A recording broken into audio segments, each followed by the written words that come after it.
किताब जो पिछले 15-20 साल में दुनिया की सबसे मशहूर किताबों में से एक बनी, उसका नाम सेपियंस है। आपने शायद सुना होगा। मैं हिंदी के बच्चों से कहूंगा कि थोड़ा सा पढ़ने का अभ्यास अपना बनाएं।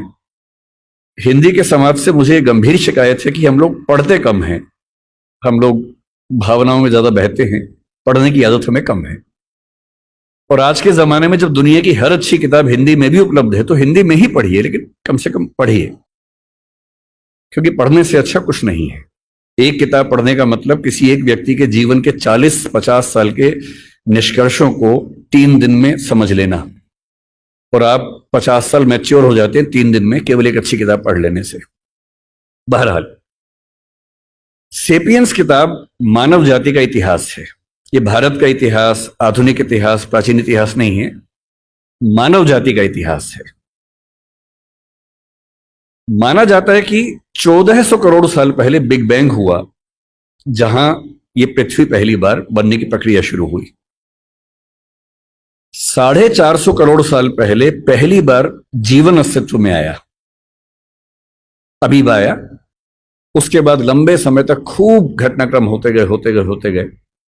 हम कहीं नहीं थे उस समय। 3 लाख साल के आसपास पीछे जाएं तो एक परिवार पैदा हुआ जिसको होमो कहते हैं। होमो का मतलब हमारा परिवार। उस होमो परिवार में एक हम है, होमो सेपियंस, क्योंकि हम होमो परिवार में सेपियंस नाम की शाखा हैं। उस परिवार में और भी शाखाएं थी। निएंडरथल एक बहुत प्रसिद्ध, आपने नाम सुना होगा। ऑस्ट्रेलोपिथेकस का नाम सुना होगा। होमो इरेक्टस का नाम सुना होगा। ये सारे के सारे वो जीव थे जो होमो सेपियंस के आमने सामने जिंदा थे और संघर्ष में थे। चुनौती ये थी कि अंत में इनमें से कौन जीतेगा। यह व्यावहारिक तौर पर संभव नहीं था कि ये सारे साथ साथ चल सके। ये बात सुनने में अच्छी लगती है कि सब साथ साथ चले, पर इवोल्यूशन की हिस्ट्री में बहुत व्यावहारिक नहीं होता है। एक सवाल यह भी था कि होमो परिवार का कोई प्राणी क्या चिंपैंजी को, बंदर को, इन सबको हरा पाएगा, क्योंकि उस समय तक ये सारी स्पीशीज लगभग बराबर संघर्ष में चल रही थी। आज से 70,000 साल पहले तक ये सब यूं ही चल रहा था, और फिर एक घटना घटी। उस घटना को सेपियंस किताब के लेखक ने, जिनका नाम युवाल नोआ हरारी है, उन्होंने संज्ञानात्मक क्रांति या कॉग्निटिव रिवॉल्यूशन का नाम दिया। और ये घटना 40,000 साल तक चलती रही। और इस बात पर बड़ा गहरा विचार किया कि क्या वजह थी कि होमो सेपियंस जिंदा रहा, निएंडरथल मर गया। हम मानते हैं कि निएंडरथल वो है जो यूरोप की आज की जो स्पीशीज है उसका पूर्वज था। ऑस्ट्रेलोपिथेकस मर गया, इरेक्टस मर गया, और जितने परिवार के जंतु थे वो सब मर गए, और होमो सेपियंस इन सबसे कमजोर होने के बावजूद बच गया और इतना सफल भी हो गया। निएंडरथल के बारे में उसने लिखा कि अगर आमने सामने आ जाएं तो निएंडरथल होमो सेपियंस को मार मार के अधमरा कर सकता था, वो इतना ताकतवर था। उसके बाद भी खत्म हो गया। क्यों खत्म हो गया? और तब आता है वो सिद्धांत जो आज की इस डिस्कशन की शुरुआत का बिंदु है।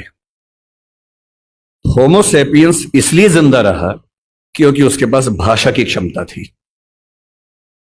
भाषा की क्षमता बाकियों के पास भी थी, चिंपैंजी के पास भी है, बंदर के पास भी है, और बंदरों पर खूब प्रयोग हुए।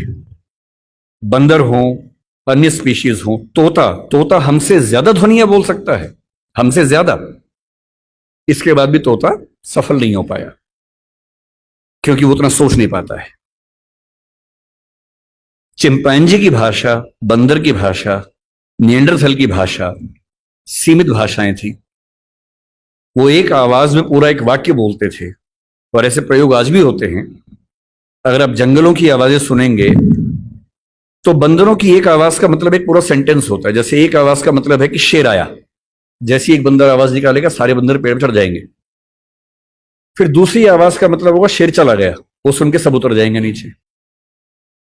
भाषा वैज्ञानिकों ने वो आवाजें रिकॉर्ड कर ली, और एक बार अच्छे म्यूजिक सिस्टम से एक जंगल में जाके आवाज प्ले कर दी, शेर आया, और वो आवाज सुनते सारे बंदर पेड़ के ऊपर चढ़ गए।